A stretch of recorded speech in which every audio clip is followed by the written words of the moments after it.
भगवान राम भक्ति किए हैं, किनकी भक्ति किए हैं? भगवान श्री राम किनकी भक्ति किए हैं बाबा? गुरु की भक्ति की है। भगवान कृष्ण की भक्ति है गुरु की। माता सबरी किनकी भक्ति की है? गुरु की भक्ति की है। भगवान शिव किनकी भक्ति की है? गुरु की भक्ति की है। तो भक्ति किनकी करनी चाहिए? हमारे गुरु महाराज कहने की कृपा की है, गुरु की भक्ति साधु की सेवा बिन कछु नहीं पाई हो। कहते गुरु की भक्ति करने के लिए और किस तरह? तो श्री सदगुरु की सार शिक्षा याद रखनी चाहिए।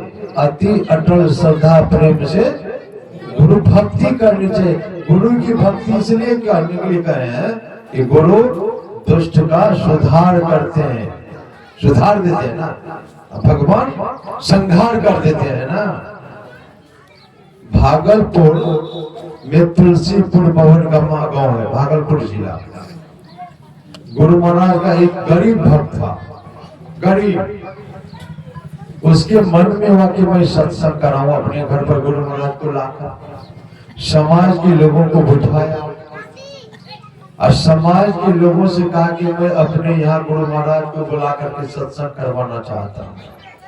समाज के लोगों ने कहा इतने बड़े संत, अब तू गरीब आदमी, रोज कमाता है, रोज खाता, तुम्हारे यहाँ गुरु महाराज आएंगे? उस गरीब आदमी को तो पूर्ण भरोसा था ना गुरु पर। उन्होंने कहा मेरे यहाँ आएंगे गुरु महाराज, मैं लाऊंगा। चले गए कुप्पा का। गुरु महाराज सिंहासन लगाकर के बैठे थे कुर्सी पर। वो गरीब आदमी गए गुरु महाराज को साष्टांग लेट करके प्रणाम किया और हाथ जोड़ करके कहा, सरकार मैं अपने यहाँ सत्संग करवाना चाहता हूँ। गुरु महाराज ने कहा मौज में आकर, ठीक है अमुक तारीख को तुम्हारे यहाँ मैं सत्संग कर दूंगा। वो तो प्रोग्राम लेकर के आ रहे थे, रास्ते में फिर क्या हुआ, लौट करके गया, कहा सरकार उस तारीख को मैं सत्संग नहीं करा पाऊंगा। तो गुरु महाराज ने कहा तब तुम जानो। फिर जाने लगे ना। फिर कुछ देर में क्या हुआ, फिर लौट कर गया, कहा सरकार उसी तारीख को मैं सत्संग कराऊंगा। कहा ठीक है मैं कर दूंगा। जिस दिन सत्संग होने वाला था ना, उस दिन से एक दिन पहले उसका एक छोटा बेटा था, मर गया, मृत्यु हो गई। समाज के लोग कहने लगे कि तुम कैसा महात्मा को बुलाकर सत्संग कर रहा है, सत्संग को कैंसिल करो, इस बेटा को अब जला दो, दफना दो। वो गरीब आदमी ने कहा मेरे जीवन से तो मेरा बेटा चला गया, लेकिन मैं सत्संग को नहीं जाने दूंगा। और जब तक मैं सत्संग नहीं करा लूंगा तब तक इस बच्चे को मैं दफनाऊंगा भी नहीं। कपड़ा में लपेट कर गुरु महाराज के सिंहासन जो घर में बना कर रखे थे ना, उसके नीचे रख दिए। दूसरे दिन गुरु महाराज आते सत्संग करने के लिए, सीधे मंच पर गए, स्तुति प्रार्थना हुई, महर्षि संत से भी परमा जी महाराज प्रवचन किए, पाठ किए। गुरु महाराज के सामने जो महक दिया, तो जिसका बेटा मरा था वो आगे में सिर झुका करके बैठा था। बेटा मर गया था ना, एकलौता ही की बेटा था। गुरु महाराज प्रवचन के क्रम में ही कहा कि तुम इस तरह बैठा है, लगता है तुम्हारा कुछ अनिष्ट हो गया है। बगल में एक सत्संगी था, वो उठ करके हाथ जोड़ करके कहा सरकार इसका एकलौता बेटा था, रात में कल रात मर गया। गुरु महाराज ने कहा है उसका बेटा, मैं भी देखना चाहता हूँ, चलो मैं भी देखूंगा। गुरु महाराज मंच पर से फूल उठाए, गए उस बच्चे के पास, कहा कपड़ा हटाओ। कपड़ा को हटा दिया, उसके सिर पर गुरु महाराज फूल रख दिए और कहा इसकी माँ कहाँ है, कहो दूध पिलाने के लिए। अब समाज के लोग कहने लगे कैसा महात्मा है, माँ बेहोश पड़ी है, बेटा मरा पर आकर दे दूध पिलाने, कैसा महात्मा है। लेकिन एक सत्संगी में एक सत्संगी को ही गुरु महाराज को भरोसा है। एक सत्संगी ने कहा गुरु महाराज कह रहे हैं तो दूध पिलाने में क्या लगता है, इसकी माँ को पकड़ के लाओ। जैसे पकड़ करके लाया, बच्चा को माँ के स्तन में मुंह लगाया, बच्चा घुट घुट करके दूध पीने लगा। श्री सद्गुरु महाराज की जय। यहीं पर भगवान से भी, परमात्मा से भी ऊंचा स्थान किसको दिए? गुरु को दिए हैं। गुरु महाराज के गुरु थे बाबा देवी साहब, मुरादाबाद में रहते थे। बगल आश्रम के बगल में एक आदमी मर गया था, वो आया आश्रम के बगल में जलाने के लिए। अब बाबा साहब उस समय सत्संग कर रहे थे, बहुत सुबह का सत्संग हो रहा था। जब वो मुर्दा को जलाने के लिए आया तो बाबा साहब ने सत्संगी को भेजा, अभी कहो मुर्दा को नहीं जलाएगा, मना कर देगा। वो कह करके चला गया। जलाने वाले के मन में होता कि कैसा महात्मा, हम लोग मुर्दा जलाने के लिए मना कर रहे। वो चीता को सजाने लकड़ी दे रहे, फिर बाबा साहब एक आदमी को भेजे, मना करेगा, मना कर दो, अभी नहीं जलाएगा। फिर वो कह करके चले गए, वो चीता को सजा दिए, मुर्दा को चिता पर रख दिए। बाबा साहब को तो थोड़ा क्रोध आया। बाबा साहब तो काला कपड़ा पहनते थे ना, शरीर को इतना विशाल बनाया।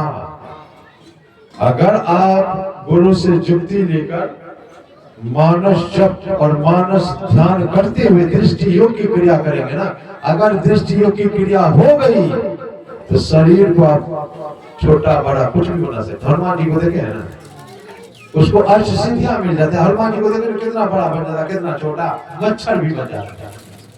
तो बाबा साहब ने इतना विकराल रूप शरीर का बनाया, लाठी लेकर के दौड़े। जो जलाने के लिए आया था वो तो भागा, लेकिन चीता में जो मुर्दा था वो भी उठ करके भाग गया। इसलिए गुरु की भक्ति है। रोम का बादशाह, रोम का बादशाह का एकलौता पुत्र बीमार पड़ा, बीमारी बढ़ती गई, दवाई चलती गई। एक दिन दम तोड़ दिया। मेम साहिबा मरा हुआ बेटा को उठाकर कहां ले गई? शम्स तबरेज के यहाँ। शम्स तबरेज के आगे रख देती है और मेम साहिबा ने शम्स तबरेज से कहा कि रोम का बादशाह का एकलौता बेटा है, ये मर गया, इनको जिंदा कर दिया। शम्स तबरेज ने कहा मैं कोई जादूगर नहीं हूँ कि मैं इनको जिंदा कर दूं, यहाँ से ले जाओ। मेम साहिबा ने क्या कहा? मैं आज तक यही सुन रखी हूँ कि संत के दरबार से कोई खाली हाथ नहीं लौटता है। आप कह करके देखिए जिंदा होता कि नहीं होता, नहीं होगा तो मैं लेकर के चली जाऊंगी। तो शम्स तबरेज ने कहा ये बालक खुदा के नाम पर तो उठ करके खड़ा हो जा। नहीं खड़ा हो। 3 बार का ये बालक खुदा के नाम पर तो उठकर खड़ा हो गया, हो जा, नहीं खड़ा हुआ। तब शम्स तबरेज ने कहा जिंदा नहीं होगा, इसको ले जाओ।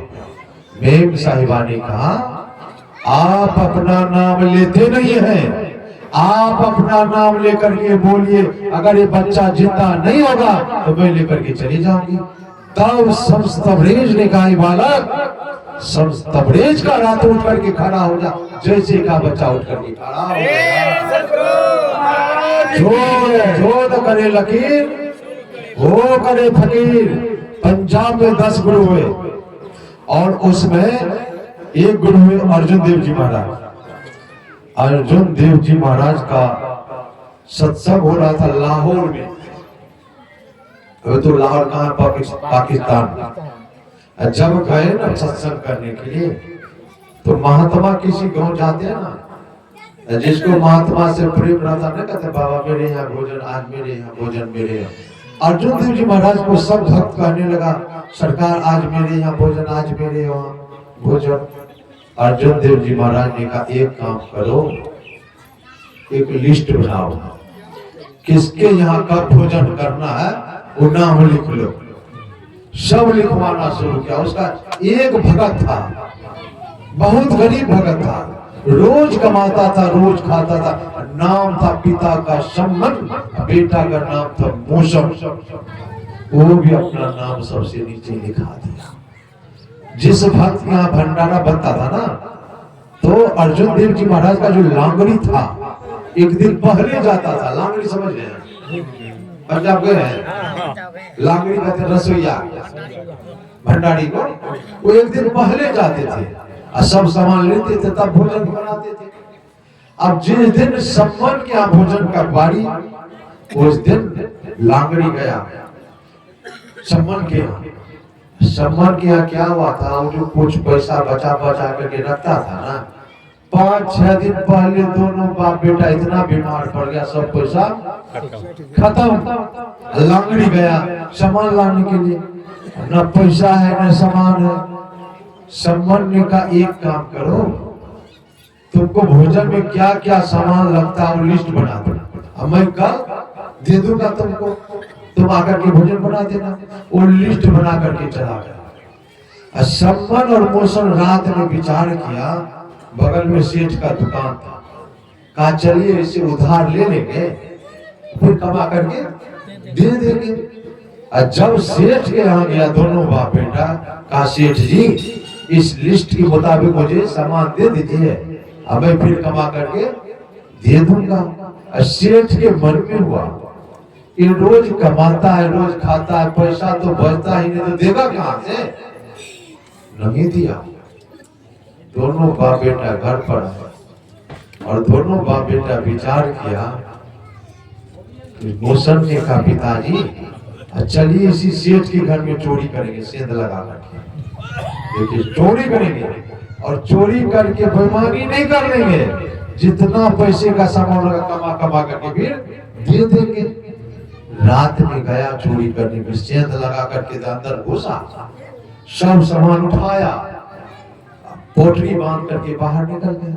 घर पर आया तो सामान को मिलाने लगा, उसमें नमक हल्दी छूट गई, बिना नमक हल्दी के भोजन बनेगा। अब पिता ने कहा कि तो कम पैसा का सामान सब खरीद लेते हैं। मूसन ने कहा नहीं पिता, जब इतना सामान ले लिए हैं तो फिर जाकर के दोनों सामान ले आता हूं। फिर सेंध में घुसा, अंदर जैसे घुसा नमक का पॉकेट जो पकड़ा ना हाथ से छूट गया, आवाज आई, सेठ की आंख खुल गई। सेठ देखते घर में चोर है, चोर को पकड़ने के लिए दौड़ा। चोर जब मोशन सेंध होकर के बाहर निकल गए थे ना, अंदर से पैर को पकड़ लिया। अब बाहर में तो उनके पिता सम्मन है ना, अब सम्मन बेटा के गर्दन पकड़ करके बाहर खींच रहे हैं, सेठ पैर पकड़ करके अंदर खींच रहे हैं। खींचा तानी होते होते 4 बज गया। अंत में मोशन ने अपने पिता से कहा कि पिताजी आप तलवार से मेरे गर्दन को काट करके भाग जाइए, नहीं तो गुरु की बदनामी होगी। देखिए एक गुरु के लिए अब सर कटाने के लिए तैयार है, सर को काट करके भाग जाएगी, नहीं तो गुरु की बदनामी होगी। दुनिया के लोग क्या कहेंगे, गुरु का बंदा देखिए कैसा चोर है। अब एकलौता बेटा है, जिगर का टुकड़ा है, कैसे पिता अपने बेटे के गले पे छुरा चला के। बहुत बार जब मोशन कहने लगे पिताजी मैं कह रहा हूं गर्दन काट करके भाग जाइए, अंत में लाचार होकर के सम्मन ने मोशन का गला काट करके चलाया अपने घर, और उस सिर को अपने घर में लाकर कपड़ा से ढक दिया। वो जो सेठ अंदर से खींच रहे थे ना, लाश तो खींचा गया, जैसे लाश में सिर नहीं था ना, अब सेठ को डर हो गया पुलिस आएगी और पुलिस कहेगी यही सेठ इसका गर्दन काट करके फेंक दिया। अब तो डर गए। अब वो सेठ गया फिर सम्मन के यहाँ, सम्मन तो मजदूरी करता था ना, सम्मन को कहा कि सम्मन मेरे घर में बिना सिर का एक लाश है, अब तुम जितना पैसा मांगोगे मैं उतना पैसा दे दूंगा, इस लाश को कहीं छिपा दो। सम्मन ने क्या क्या वो लिस्ट के अधिक पैसा नहीं मांगा, जितना सामान चुरा कर लाया था ना उतना ही पैसा मांगा, कहा मुझे इतना पैसा दीजिए हमें लाश को छिपा दूंगा। गए लाश को उठा करके लाए, जहां सिर रखे थे ना वैसे सिर में धर को सटा करके कपड़ा से ढक दिए। सुबह लांगड़ी आया भोजन बनाने के लिए, भोजन बनाए। समय पा करके अर्जुन देव जी महाराज अपनी मंडली के साथ भोजन करने के लिए पहुंच गए। पंगत लगा दिए थे। अर्जुन देव जी महाराज को मूसल से बहुत प्रेम था। जब पंगत पर बैठने लगे ना तो अर्जुन देव जी महाराज ने कहा मूसल कहाँ है? सम्मन ने कहा वो बीमार पड़ गया, कहा बुलाओ। मूसल ने कहा मेरे बुलाने से वो नहीं आएगा, कहीं आप बुलाएंगे तो आ भी सकता है। अर्जुन देव जी महाराज ने कहा मूसन तुम कहाँ हो? जैसे अर्जुन देव जी महाराज ने कहा मूसन तुम कहाँ हो, मूसन खड़ा होकर के दौड़ करके गुरु के चरण श्री सतगुरु महाराज की जय। इसलिए गुरु की भक्ति करनी चाहिए, समझ रहे ना। अब पंजाब में ही 10 गुरु में एक गुरु है, 7वां गुरु है हरकिशन जी महाराज। हरकिशन जी महाराज का सत्संग चल रहा था। जब आरती होती थी ना, एक माई आती थी, उसको एक भी संतान नहीं थी, बाल बच्चा नहीं था। जब आरती हो जाती सब लोग चले जाते थे तो माई बैठ करके हाथ जोड़ करके रो करके गुरु से प्रार्थना करती है, हे गुरुदेव, हे कृपालु गुरुदेव, आपकी कृपा हो जाती तो मुझे एक आध संतान हो जाता तो मैं वृद्ध हो जाती तो सेवा करता। हरकिशन जी महाराज ने कहा माई तुम्हारा ललाट बतला रहा है कि तुमको 7 जन्म तक एक भी संतान नहीं लिखा है। वो माई फूट फूट करके बाहर निकल रही थी। हरकिशन जी महाराज का सेवक बाहर में खड़ा था। वो माई जो रोती रोती बाहर निकली ना, सेवक ने पूछा कि माई तुम क्यों रो रही है? पक्का गुरु का पक्का चेला होता है, चोर गुरु का चोरी गुरु होगा, चोर गुरु का चोर चेला, व्यभिचारी गुरु का व्यभिचारी चेला, पक्का गुरु का पक्का चेला। उस सेवक ने कहा माई तू क्यों रो रही है? माई ने कहा मैं कृपालु सदगुरु से प्रार्थना करती थी कि मेरे जीवन में एक भी संतान नहीं है, आप कृपा करके एक संतान बख्शिए। और गुरु ने कहा कि ललाट बतला रहा कि 7 जन्म में एक भी संतान नहीं लिखा है। तो सेवक ने कहा माई तो ये क्यों नहीं कहा? आप ही लिखने वाले हैं और आप ही मिटने वाले हैं। ये जो पक्का गुरु होते हैं ना, कौन होते हैं? परमात्मा ही गुरु का शरीर, मनुष्य का शरीर धारण करके आते। क्यों आते हैं? परमात्मा ने हम आपको भेजा है इस धरती पर। कौन भेजा? परमात्मा भेजा। अब परमात्मा की आवाज को हम आप सुन पाएंगे, समझ पाएंगे? परमात्मा क्या बोलते समझ पाएंगे?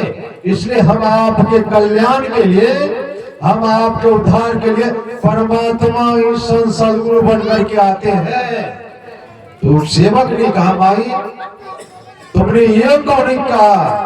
आप ही लिखने वाले हैं और आप ही मिटने वाले हैं। माई लौट गई, हरकिशन जी महाराज के चरण पर गिर पड़ी और रो रो करके कहने लगी हे कृपालु, हे दयालु सदगुरु, आप ही लिखने वाले हैं और आप ही मिटने वाले हैं। अगर 7 जन्म में एक भी संतान नहीं लिखा है तो एक संतान तो आप लिख सकते हैं।